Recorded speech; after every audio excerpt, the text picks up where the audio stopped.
que dans le cas de Nostradamus, moi je n'ai jamais été absolument convaincu de ses facultés particulières. Peut-être qu'effectivement, moi je sais quand je regarde ces documents qu'effectivement il est constamment il est très cadré. Hein. Il y a la date, il y a les positions des planètes, il dit rien qui ne soit pas fondé sur des positions réelles. Et il a son analyse. Bon, maintenant, qu'il en tire des enseignements, soit ces enseignements appartiennent à ce qui est écrit dans les livres d'astrologie, quand telle planète est à tel endroit, dans tel signe, ça veut dire ça, à ce moment-là, c'est très systématique, c'est comme l'ordinateur. Soit il en tire autre chose que ce qui est dans les livres. Une autre théorie, c'est qu'il a peut-être élaboré des méthodes de travail qui sont intéressantes. Des méthodes de travail qui sont... Je pense, et puis des constats avec la clientèle, on arrive à faire des constats. Oui. En se disant, bon ben telle configuration, bon, on retrouve systématiquement telle configuration. Voilà, c'est ça. Non, les quatrains ont joué un rôle absolument, comme vous direz, absolument colossal dans l'image de Nostradamus. Alors que c'était probablement quelque chose de totalement secondaire. C'est ça le grand paradoxe de Nostradamus. Ouais. Il est connu. Lui-même, il accordait beaucoup Lui, par exemple, je suis sûr qu'il est certainement furieux si on devait le contacter directement. Il a certainement fait un gros travail de rédaction, où les choses étaient claires. Quand il disait un mot, c'était tel mot, et puis c'était des phrases qui tenaient debout, et à partir de documents qui étaient réels. Et puis, il finit par être connu par des quatrains, où les mots sont mis dans n'importe quel ordre, plus ou moins, où il n'y a pas de date. Connu jusqu'à nous. Mais entre Nostradamus et jusqu'à nous aujourd'hui, il y en a eu combien de voyants, d'astrologues et compagnie? Il y en a eu des milliers. Oui. Et lui est un des rares à dater d'aussi ancien. Et justement, cher monsieur, la raison pour laquelle c'est comme ça, c'est parce que, comme on l'a dit tout à l'heure, ça a été orchestré, tout ça a été orchestré. On a beaucoup investi sur ce qu'il a fait. Maintenant, est-ce que lui-même, en tant que tel, était un personnage si intéressant que ça, et si son travail était si intéressant que ça, c'est pas certain. Il a été instrumentalisé, peut-être. Non, je pense qu'il tenait la route. Oui. Je pense qu'il tenait la route. Bah, apparemment, on peut regarder. Je vous conseille d'ailleurs d'acheter son livre, le livre qui a été fait sur ses lettres. On ne le trouve pas facilement, enfin, il existe. C'est le recueil de ses lettres à ses clients. Alors, ses clients qui demandaient ceci, qui demandaient cela, etc. Vous avez raison de recentrer sur l'activité orale. Enfin, pas orale seulement, parce qu'il écrivait ses lettres. Mais il écrivait l'activité manuscrite, je veux dire. Voilà. Les manuscrits qu'il a rédigés sont certainement la chose la plus intéressante, peut-être que les travaux un petit peu alimentaires qu'il faisait année par année. Et qui faisait tenir. Donc je crois qu'il faut remettre les choses en ordre. Oui, c'était un praticien qui correspondait beaucoup, donc il avait beaucoup écrit. On avait gardé soigneusement tout ce qu'il écrivait. Bon. Mais une question qui restait un petit peu en suspens, c'est qu'effectivement, au fond, il faut bien dire les choses comme elles sont, là, nous comprenons mieux les textes en prose que les poèmes, hein, c'est clair. Complètement. Intellectuellement... mais disons, ça ne correspond plus à notre époque aussi. On n'a plus les codes pour démystifier. Mais je ne suis pas sûr que les gens de l'époque de Nostradamus comprenaient tellement bien les quatrains non plus. Hein. Je pense que c'était de la poésie, une poésie prophétique, mais... alors là où je vous suis très bien, c'est qu'effectivement, quelqu'un qui fait des quatrains à partir d'un texte en prose, il arrive à quelque chose de nouveau. Ouais. Il a un produit qui est nouveau et qui est peut-être plus porteur au niveau prophétique. C'est une sorte d'alchimie du verbe. D'accord, vous prenez un texte de prose et puis vous en faites un quatrain, et à ce moment-là, peut-être ce quatrain, il a une densité, il a une teneur prophétique que n'a pas le texte d'origine.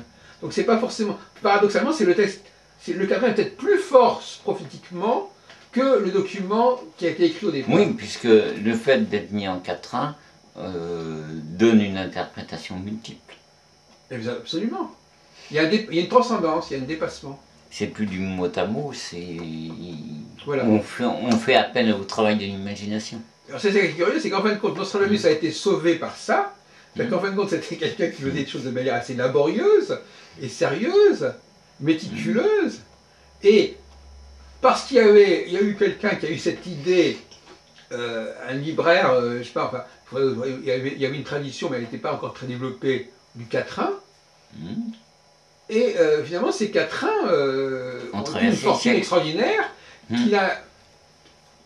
Et ce sont eux qui ont la teneur prophétique plus que ce qu'a fait Nostradamus, en fin de compte.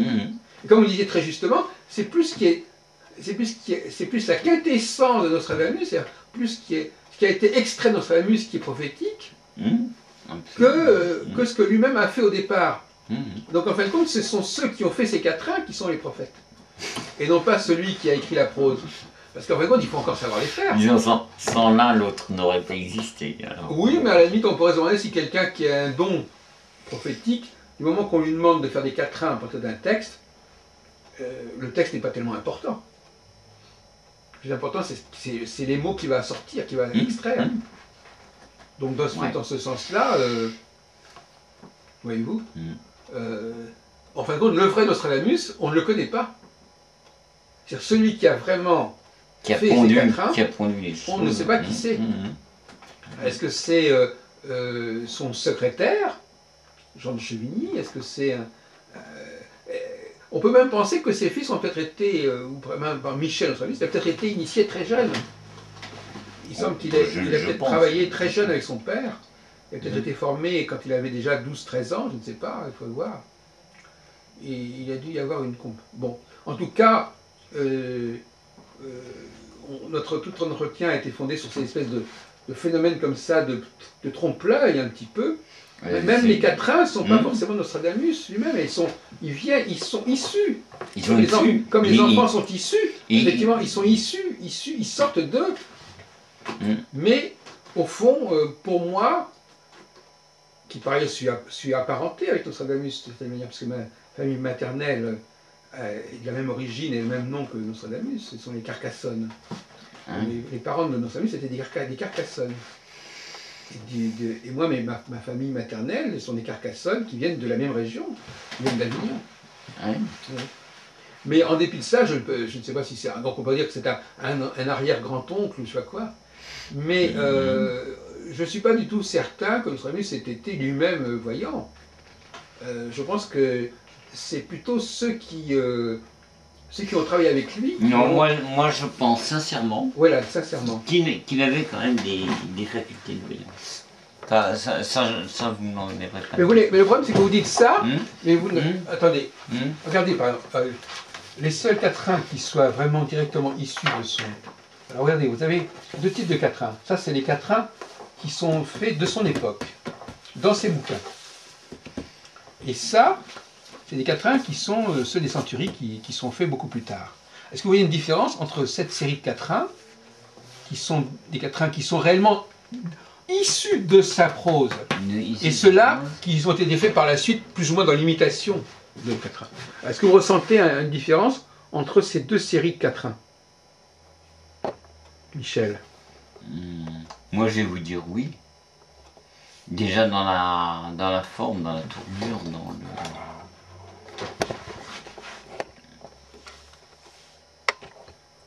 dans l'essence.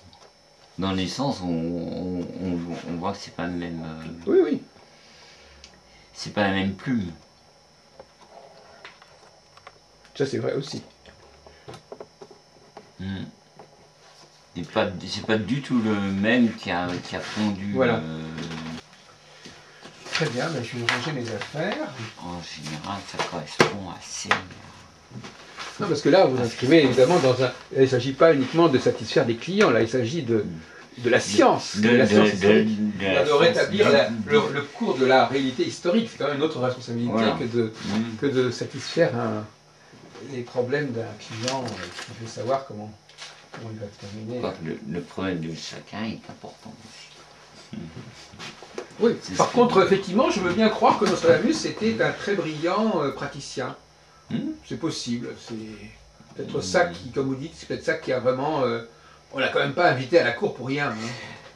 Il est évident que s'il y a s'il y a un impact, c'est bien qu'il est reconnu quelque part. Et il y a bien une raison pourquoi il est reconnu. Oui, mais si vous voulez, monsieur de Montlhéry, le problème c'est que, vous savez, cette question-là a été récurrente, et justement, on a tellement voulu trouver des explications pour expliquer pourquoi il était entrepreneur, qu'on lui a attribué, on l'a dit, il avait déjà publié ceci, il avait déjà publié cela, etc. Voyez-vous, c'est ça le risque. Hein. Non, alors quand vraiment vous répondez, bah, c'est très simple, c'était un bon praticien qui s'est fait une réputation au niveau européen, il faisait des consultations de très grande valeur, très fiables, et on l'a fait venir pour ça. Et c'est même pas ses publications elles-mêmes qui ont joué. Donc on a fait un peu la vérité sur Nostradamus, grâce à vous. Je pense que je vais continuer mes recherches, parce que la méthodologie que vous utilisez, elle est intéressante, mais je suis quand même très séduit quand on peut véritablement avoir l'impression de faire venir l'intéressé. Ça, de ce côté-là, je suis un peu intoxiqué à ça, mais je reconnais que quand un médium est capable de me dire, voilà, il est là devant moi, et puis voilà ce qu'il me dit, voilà comment... Moi, ce qui m'a vraiment frappé quand j'ai commencé cette série d'entretiens, c'est la possibilité de carrément dialoguer avec le personnage. Et oh, c'est le genre de choses qui peut m'arriver, mais bon... En tout cas, s'il y a d'autres expériences, je vous recontacterai. Peut-être d'autres sujets sur lesquels on pourrait travailler. Mais enfin, il faut mieux travailler avec des gens qui... Vous voyez que ce qu'on fait quand même, c'est un travail assez pointu. Donc c'est vrai que quand on connaît très vaguement, imaginons par exemple que si on connaît pas très vaguement un sujet, on ne peut pas vraiment travailler, c'est pas très intéressant de faire ce genre de recherche. Il faut connaître très très bien le... Il faut qu'il y ait quelqu'un dans la... faut qu'il y ait une base, faut qu'il y ait un canevas. Quoi. Voilà, il faut quand même être très bien connaître le sujet, autrement... on va dans tous les sens. Cela dit, je me pose la question, de manière, je suis un petit peu compliqué, mais c'est vrai que on va certainement nous reprocher, vous allez vous dire que non, ça vous est, c'est vrai que quelque part, on peut se demander si quelqu'un d'autre que moi, venant vous interroger sur Nostradamus, aurait les mêmes réponses. Moi je vais vous dire oui. Non, mais je veux dire, vous voyez ce que je veux dire, je veux dire que je pose quand même le souci professionnel en me disant, mais finalement, parce que quand même vous avez quand même beaucoup abondé dans le sens de mes travaux. Non, mais parce que ça sonnait dans la résonance. Mais je me pose la question, et je reste quand même dans l'expectative. Je ne sais pas comment répondre à cette question, mais c'est vrai que... vous seriez venu avec des idées contradictoires, je vous aurais dit non, je pense pas que ce soit ça. Oui, d'accord. Mais en tout cas, c'est un point qui est important de faire. C'est-à-dire qu'effectivement, ça n'est pas... vous ne faites pas seulement de la télépathie en train de lire ce que la personne a dans la tête. Non, pas du tout. Vous avez vos propres sources d'informations. Et puis, voilà. Mais c'est vrai que vous risquez d'un jour... Quelqu'un, un jour, va peut-être vous téléphoner à la suite de cet entretien en lui disant, voilà, mais j'aimerais bien vous reconsulter sur le sujet. Et puis, pour voir... parce que je connais des chercheurs qui s'intéressent beaucoup à ce que l'on fait dans ce genre de domaine. Vous savez que ça m'a beaucoup servi, ces entretiens médiumniques sur Nostradamus. Il y a des gens qui m'ont commandé des articles carrément grâce à ça. Génial. Ils m'ont commandé des articles en me disant, mais oui, mais il y a des gens c'est curieux, il y a des gens qui ont été plus impressionnés par mes entretiens médiumniques que par mes écrits. Ça les a frappés. Parce qu'ils se disent, mais parce que, bon, ils se rendent bien compte que nos conversations, c'est pas du pipeau. Il y a de la crédibilité. Oui, c'est ça. Il y a une façon de travailler et on se dit, bon, voilà, bon, voilà. Mais c'est une nouvelle façon de travailler en tant qu'historien, effectivement. Je pense que beaucoup d'historiens devraient, par acquis de conscience, aller voir des gens comme vous pour faire le point un peu sur leurs travaux. Des gens qui préparent une thèse de doctorat, je suis en train de chercher dans une direction, je veux savoir un petit peu si je suis pas à côté de la plaque. Effectivement, ça peut être passionnant. Donc, monsieur de Montlhéry est à la disposition de tous les gens qui préparent des travaux, des thèses de doctorat, des mémoires, des communications à des congrès. Moi, je veux bien me prêter au jeu. Pour les coacher dans ce domaine, pour leur dire, voilà, ben là, vous êtes, c'est la bonne direction, ou là, vous faites fausse route, voilà. Faites bien écouter à la bonne heure, on va mettre vos coordonnées pour que... Je pense que c'est c'est un service qu'on peut rendre à la communauté de faire connaître ce genre de travail qui n'est pas du même ordre, qui n'est pas du même ordre que la consultation privée. Qui est complètement différent. Voilà. Bon. En tout cas, moi, il y a des gens qui m'ont dit que il y a des gens, même des chercheurs qui sont un peu concurrents avec moi, qui m'ont même dit que c'est peut-être ma contribution principale que de montrer que cette méthode existe.